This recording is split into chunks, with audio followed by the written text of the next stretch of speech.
Assalamualaikum warahmatullahi wabarakatuh. Perkenalkan, saya Inayah Nashwa dari kelompok 1 dengan ujung NIM 68. Di sini saya akan mempresentasikan mengenai PPT dari kelompok kami, yaitu hubungan tumbuhan dengan air.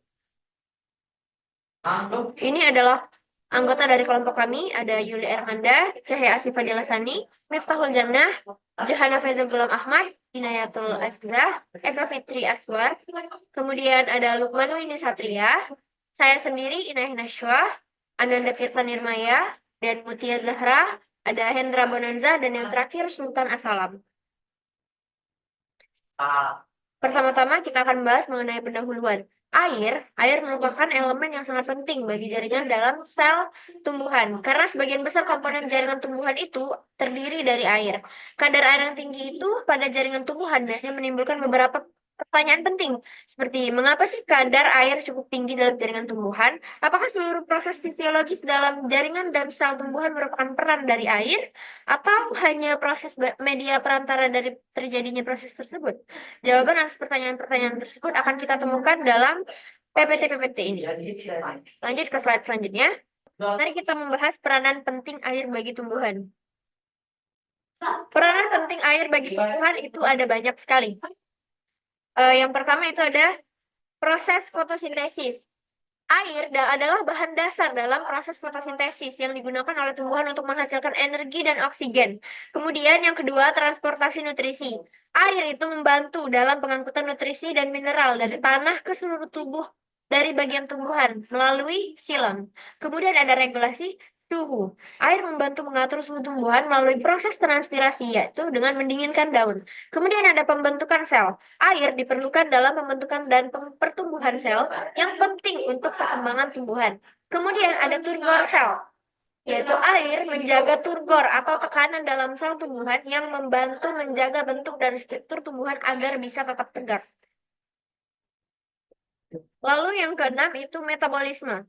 Metabolisme. Air berperan penting dalam berbagai proses dari metabolisme dalam tumbuhan, yaitu termasuk respirasi dan sintesis protein. Kemudian ada pelarut biokimia. Air bertindak sebagai pelarut bagi banyak reaksi biokimia yang terjadi di dalam tumbuhan. Kemudian ada penyerapan nutrisi. Air memfasilitasi penyerapan nutrisi dari tanah melalui akar. Kemudian ada imbibisi, yaitu air juga berperan dalam imbibisi, yaitu proses di mana air dapat mengikat zat lain yang penting untuk pertumbuhan sel pertumbuhan. Kemudian ada etika lingkungan. Dalam konteks spiritual, air di dalam Al-Quran mengingatkan manusia untuk melestarikan lingkungan dengan cara menanam. Selanjutnya kita akan membahas mengenai klasifikasi air secara biologi.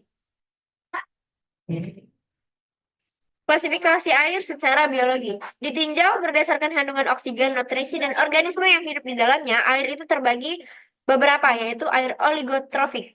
Karakteristik dari air oligotrofik itu kandungan nutrisinya yang rendah, terutama fosfor dan nitrogen, sehingga produktivitas biologinya juga rendah.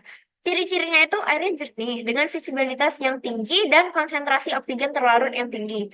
Contoh dari ekosistemnya yaitu danau atau sungai di daerah pegunungan. Kemudian organisme yang dominan itu ikan seperti trout dan salmon. Beberapa jenis plankton seperti mikroorganisme juga membutuhkan sedikit nutrisi. Kemudian ada air mesotrofik.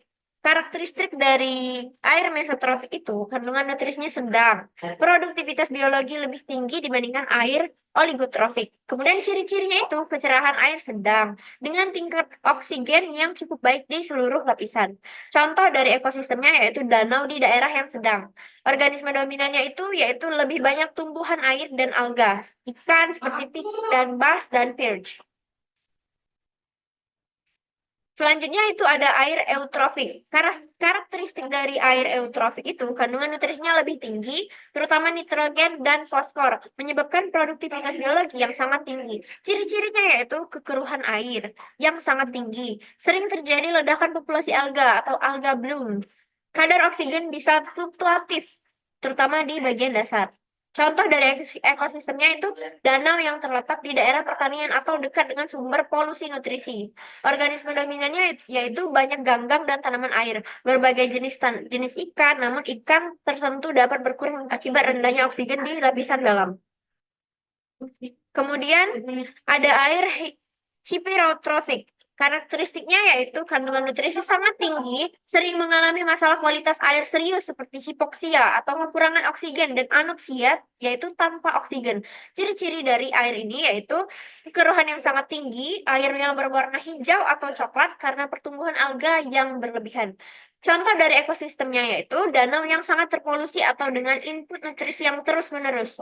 Organisme dominannya yaitu beberapa jenis alga yang tahan terhadap kondisi ekstrim, organisme anaerob, dan sangat sedikit ikan atau hewan air di dalamnya. Selanjutnya kita akan membahas mengenai mekanisme penyerapan air. Mekanisme penyerapan air. Yang pertama itu mekanisme ekstra.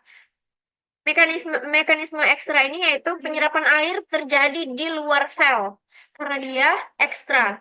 Kemudian sel baru masuk ke dalam sel. Biasanya melibatkan proses difusi dan osmosis. Kemudian ada mekanisme intra, yaitu penyerapan air terjadi secara langsung melalui membran sel, melibatkan protein transport.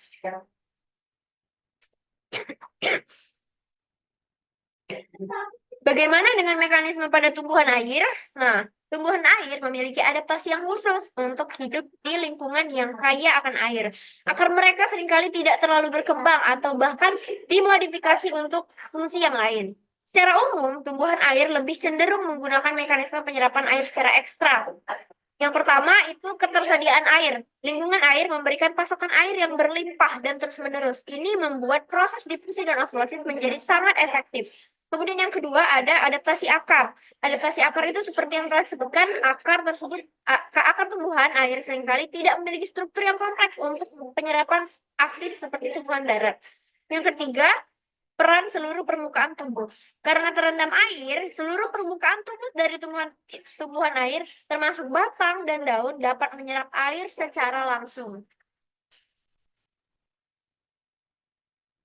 Nah, ini ada catatannya. Namun perlu diingat bahwa mekanisme penyerapan air pada tumbuhan sangat beragam dan dipengaruhi oleh banyak faktor termasuk jenis tumbuhan, kondisi lingkungan, dan tahapan pertumbuhan dan perkembangannya.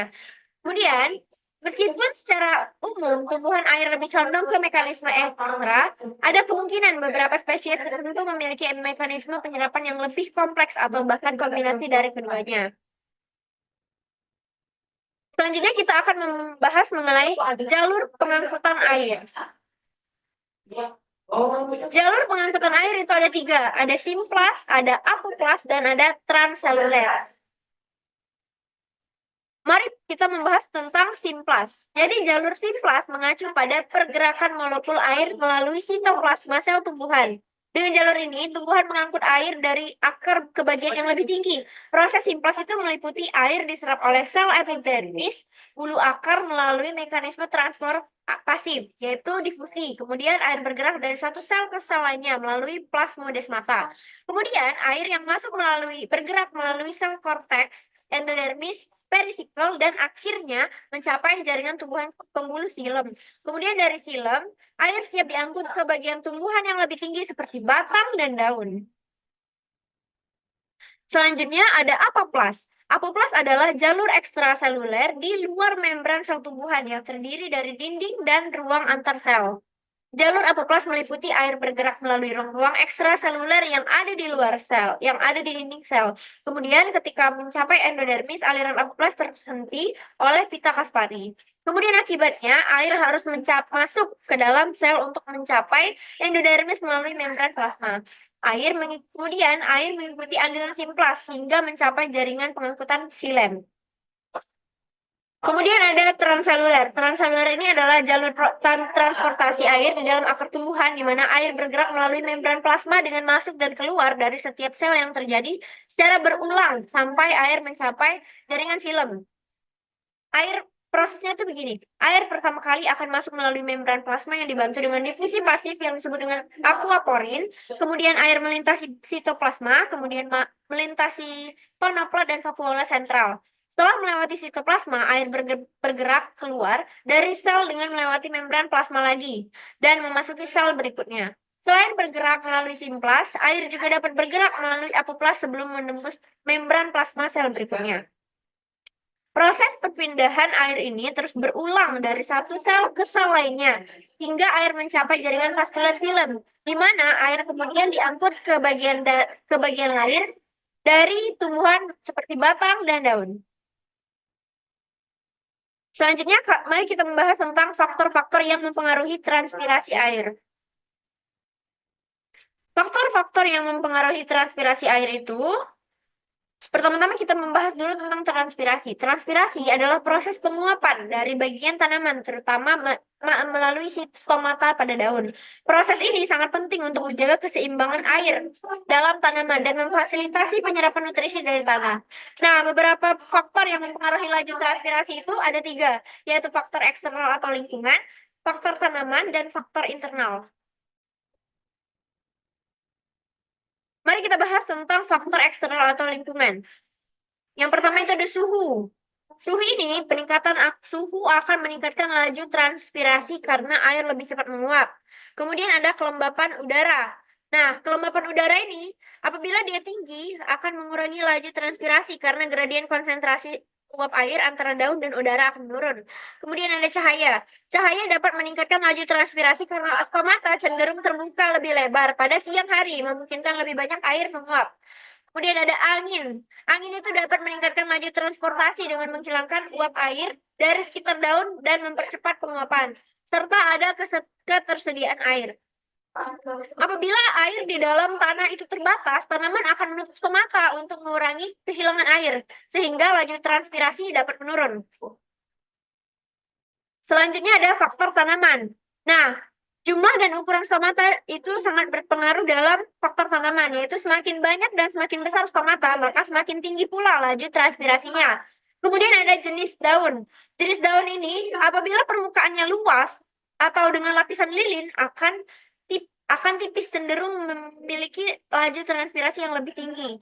Kemudian ada adaptasi fisiologis. Beberapa tanaman yang memiliki adaptasi khusus, seperti lapisan lilin yang tebal, stomatanya akan tersembunyi, atau rambut permukaan daun itu akan mengurangi laju transpirasi. Kemudian yang ketiga ada faktor internal. Nah, faktor internal ini ada beberapa, seperti tegangan air dalam tanaman. Jadi tegangan air yang tinggi di dalam jaringan tanaman akan mendorong air keluar melalui stomata, meningkatkan laju dari transpirasi. Kemudian ada kondisi sel-sel penjaga stomata. Nah, sel penjaga yang turgid atau penuh air akan membuka stomata lebih lebar, meningkatkan transpirasi, sementara sel yang flasid atau kekurangan air akan menutup stomata.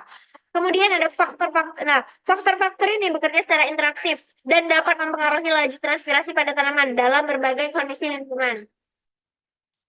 Selanjutnya, mari kita membahas mengenai pengangkutan xilem. Pengangkutan xilem. Terdapat pembuluh angkut yang terdiri dari xilem dan floem. Pembuluh xilem digunakan untuk mengangkut air dan unsur hara dari dalam tanah. Sedangkan hasil fotosintesis akan diangkut oleh floem. Jadi yang mengangkut air dan unsur hara dari dalam tanah itu xilem. Sedangkan hasilnya dari fotosintesis tersebut akan diangkut oleh floem.